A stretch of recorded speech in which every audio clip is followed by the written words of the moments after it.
अस्सलाम वालेकुम गाइस, मैं मोहम्मद उमैर और आप देख रहे हैं मेरा channel display fact for you. आज मैं आपसे बात करूंगा 14 अगस्त के बारे में। जो हमने आजकल ये तौर तरीके अपना लिए हैं 14 अगस्त के बारे में कि बाजे बजाना और ढोल धमक्का करना, जुलूस निकालना। मैं आपको आज ये बातें बताऊंगा कि 14 अगस्त का मतलब हमें क्या करना चाहिए और हम क्या कर रहे हैं और क्यों हम इस तरफ चल पड़े हैं, क्यों हमने ऐसी चीज़ों को अपना लिए जो हमें नहीं करनी चाहिए। सबसे पहले तो बात जो मैं करूँगा कि हम जब 14 अगस्त आता है तो हम सब लोग वहाँ पे वतन बन जाते हैं, मिली नगमे लगे होते हैं हर साइड पे। और जैसे 14 अगस्त गुजरता है हम फिर वही सारा कुछ भूल जाते हैं चीज़ें। लेकिन 14 अगस्त का जो दिन ये रखा गया था कि हम याद कर सकें अपने बड़ों की कुर्बानियों को जिन्होंने हिजरत की। मैं ये नहीं बताऊँ, इस वीडियो में बताऊँगा कि कितने लोग ने हिजरत की, कितने लोगों को कत्लो गारत किया गया, क्या क्या कुछ हुआ, वो सब आप लोग पहले से जानते हैं। आज जो बात करूँगा वो बात होगी सिर्फ इस चीज़ पे कि हमें क्या चीज़ें सोचनी चाहिए कि पाकिस्तान जब बना था तो किस मकसद के तहत बना था और इसमें क्या चीज़ें हमने क्यों अलग वतन ये लिया था एक तो। लेकिन आज हम इस चीज़ को बिल्कुल से भूल चुके हैं और हमने क्या कर लिया है, सिर्फ एक इसको एक मतलब कि वो इंजॉयमेंट वाला दिन बना दिया। ठीक है, ये इंजॉय है, हमारे लिए खुशी है, सेलिब्रेशन है, वो हमें करनी चाहिए, लेकिन एक हद तक रह कर करनी चाहिए। और जिन लोगों ने हिजरत की उनके साथ किया गया पेश आया और हमें इन चीज़ों को भी ख्याल रखना चाहिए, उनके दुख दर्द में भी शरीक होना चाहिए साथ बराबर में। और हमें ये पता होना चाहिए, अब हमारी जो नौजवान नस्ल है उनको ये नहीं पता कि हमारे जो बड़े हैं उन्होंने किस तरह से हिजरत की और कैसे वो लोग यहाँ पाकिस्तान तक पहुँचे। जो महाजरीन थे हिंदुस्तान हिजरत करके आए थे, क्या क्या मुश्किलात उनके साथ वहाँ पे पेश आई हैं। और ये ना कोई टीवी चैनल दिखा रहा होता है, कोई मतलब कोई एंकर इस पर बात नहीं कर रहा होता। हमें क्या चीज़ों पे लगा दिया गया है। 14 अगस्त का मतलब क्या बता दिया कि 14 अगस्त आता है तो झंडियाँ लगा लो, बाजे ले आओ। बच्चे रोज़ बाजे ले के अभी 4-5 दिन पड़े थे तो इस पहले से शुरू हो चुका है ये सीन सारा। बच्चे बाजे ले आए हैं, वो बजाते हैं, लोगों का जीना हराम करते हैं। ऐसे बस ये मतलब कि हमने खराफाते ज़िंदगी एक अपना लिया और हम असल मकसद से पीछे हट गए। और यही चाहता था हमारा दुश्मन कि हम जो असल मकसद है इस मुल्क को लेने का उससे पीछे हट जाएँ। और जो हम करते भी हैं उसमें भी हम आधे काम करते हैं। मतलब हम 14 अगस्त को क्या करते हैं, हम 14 अगस्त का दिन बनाने के लिए झंडियाँ लगाते हैं, पूरे जो हमारा वो सेन होता है उसको झंडियों से भर देते हैं, सजाते हैं उसको। और क्या करते हैं उनको ना कि एक अच्छा डेकोरेट करते हैं, झंडा लगाते हैं, झंडियाँ लगाते हैं इतनी सारी। लेकिन जैसे 14 अगस्त गुजरता है झंडा तो हम संभाल के रख लेते हैं, लेकिन झंडियाँ जो होती हैं वो क्या कर रही होती हैं, हमारे पैरों में फेर रही होती हैं, कोई सड़क में रुल रही होती है, कोई गटर में पड़ी होती है, कोई नाली में पड़ी होती है।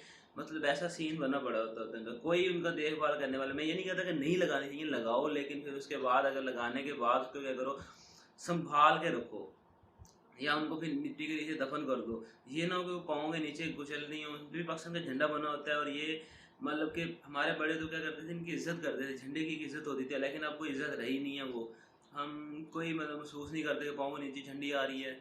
मैं अपनी बात ही करूँ तो नहीं महसूस नहीं होता, बंदा गुजर जाता है। लेकिन ये मैं लगाते हुए ध्यान में रखनी चाहिए ये चीज़ें। और मैं आपसे ये बात करूँगा, आज एक स्टोरी आपको बताता हूँ थोड़ी सी, मतलब कि उसका मतलब क्या हुआ। मतलब मेरे दादाजी बताते हैं कि जब वो हिजरत करके आए थे तो वो अपने भरे हुए घर छोड़ के आए थे उधर, ठीक है। और जब उन्होंने हिजरत शुरू की थी तो उनको कोई पता नहीं था कि क्या बनेगा, कैसे पहुंचेंगे। हर तरफ जो सिख थे, जो बलवाई थे, हिंदू थे, वो सब तरह उनके पास असला था, हर चीज़ थी। और पाक जो मुसलमान थे वहाँ पे उनके घरों में पुलिस ने पहले से छापे मार के सारा असला वगैरह जब्त कर रखा था। और वो हत्ते थे उनके पास, हत्या के जो किचन में बड़ी छुरी होती है वो भी उनके पास नहीं थी। और सिर्फ बहुत ज़्यादा लोगों ने कुर्बानियाँ दी आते हुए रास्ते में। और दादाजी मेरे बताते हैं कि दादाजी जब हमने शुरू किया है हिजरत करना, जब हमने सफ़र शुरू किया है तो हमें नहीं पता था कि कैसे पहुंचेंगे। कई जगह पे हमारे जत्थों के साथ लड़ाई हुई, लेकिन हमारे साथ क्या था कि एक सूबेदार था जिसकी वजह से हम बचते बचाते पहुंचे। और एक जगह वो बताते हैं कि हम एक जगह पड़ाव डाला हुआ था तो एकदम जो सिख थे उन्होंने हमला कर दिया और बड़ी मुश्किल से जान बचाई वहाँ से। तो मतलब उनका सफ़र इतना मुश्किल नहीं था मुझे जो सुन के लगा। लेकिन फिर मैंने एक स्टोरी सुनी, और जो स्टोरी थी एक अम्मा जी की, एक दिन टिकटॉक में सुन रहा था, वो बता रही थी कि मैं उसमें छोटी थी, 18 साल की उम्र थी, वो अपनी उम्र बता रही थी जब पाकिस्तान बना था। तो कहती है हमें रात को पता चला है कि हमला होने वाला है हमारे गाँव पे। तो हमने वहाँ से भागे हैं, वहाँ से छुपते छुपाते। और वही लोग जो हमारे मोहल्लेदार थे, जो हमारे पे जान देते थे, हमारे उठना बैठना था, उन्होंने क्या किया कि हमारे ऊपर तलवारें उठा ली हैं, बस वो नेज़े थे उनके पास।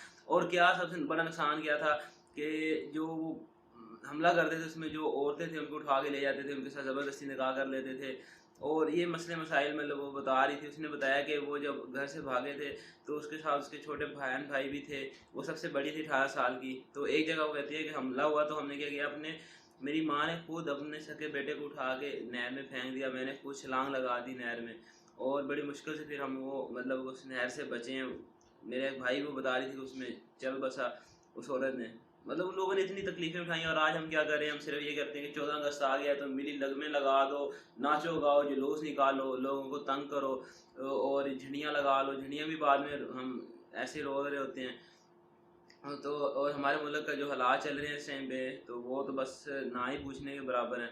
वो मेरे अबू जी कहते हैं कि पहले ज़माने च पिंड दे चौधरी हुंदा सीगा ते उत्थे जिहड़े हुंदे सी ना कम्मी कमीन, मतलब कि ਉਹਦੇ ਥੱਲੇ ਰਾਇਆ ਕੰਮ ਕਰਨ ਵਾਲੇ, ਉਹਨਾਂ ਨੂੰ ਕੁਝ ਨਹੀਂ ਸਮਝਦਾ ਹੁੰਦਾ ਸੀਗਾ।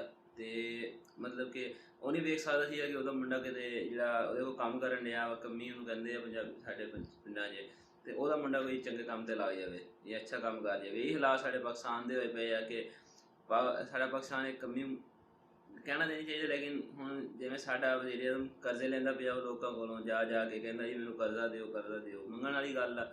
ਤੇ ਹੁਣ ਅਸੀਂ ਮਤਲਬ ਸਾਡੇ ਤੇ ਚੌਧਰੀ ਬਾਕੀ ਬੈਠੇ ਆ, ਉਹ ਜਿਵੇਂ ਉਹ ਕਹਿਣਗੇ ਸਾਨੂੰ ਉਵੇਂ ਕਰਨਾ ਪੈਂਦਾ ਵਾ। ਤੇ ਇਹਦਾ ਨੁਕਸਾਨ ਕੀ ਹੋ ਰਿਹਾ ਵਾ ਕਿ ਸਾਡੇ ਕੋਲ ਕੋਈ ਚੀਜ਼ ਕੰਟਰੋਲ ਨਹੀਂ ਹੋ ਰਹੀ, ਹਰ ਚੀਜ਼ ਮਹਿੰਗਾਈ ਵਧੀ ਪਈ ਆ। ਤੇ ਮੇਰਾ ਮਕਸਦ ਮੇਨ ਤੁਹਾਡੇ ਨਾਲ ਗੱਲ ਕਰਨ ਦਾ ਇਹੀ ਸੀ ਅੱਜ ਦੇ ਇਸ ਟੌਪਿਕ ਦੇ ਵਿੱਚ ਕਿ ਸਾਨੂੰ 14 ਅਗਸਤ ਮਨਾਉਣਾ ਚਾਹੀਦਾ ਵਾ, ਲੇਕਿਨ 14 ਅਗਸਤ ਦੇ ਵਿੱਚ ਕੁਛ ਚੀਜ਼ਾਂ ਦਾ ਖਿਆਲ ਕੀਤਾ ਜਾਵੇ ਕਿ ਝੰਡੇ ਜਿਹੜਾ ਵਾ ਜਾਂ ਝੰਡੀਆਂ ਵਾ ਇਹ ਸਾਡੇ ਪੈਰਾਂ 'ਚ ਨਹੀਂ ਫਿਰਨੀਆਂ ਚਾਹੀਦੀਆਂ। ਜਿਹੜਾ ਬੰਦਾ ਇਹਨੂੰ ਲਾਉਂਦਾ ਵਾ ਉਹ ਬਾਅਦ 'ਚ ਇਸ ਚੀਜ਼ ਦਾ ਵੀ ਖਿਆਲ ਕਰੇ ਕਿ ਇਹ ਝੰਡੀਆਂ ਜਿਹੜੀਆਂ ਵਾ ਇਹਨਾਂ ਨੂੰ ਜ਼ਮੀਨ ਦੇ ਵਿੱਚ ਖੱਡਾ ਕੱਢ ਕੇ ਥੋੜ੍ਹਾ ਜਿਹਾ ਦੱਬੇ, ਜ਼ਮੀਨ ਦੇ ਅੰਦਰ ਦੱਬ ਦੇਵੇ। ਇਹ ਨਾ ਹੋਵੇ ਕਿ ਪੈਰਾਂ 'ਚ ਫਿਰਦੀ ਹੈ ਜਾਂ ਗਟਰ ਦੇ ਵਿੱਚ ਫਿਰਦੀ ਹੈ। ਹੁਣ ਸਾਡਾ ਝੰਡਾ ਵਾ, ਸਾਨੂੰ ਇਹਦਾ ਖਿਆਲ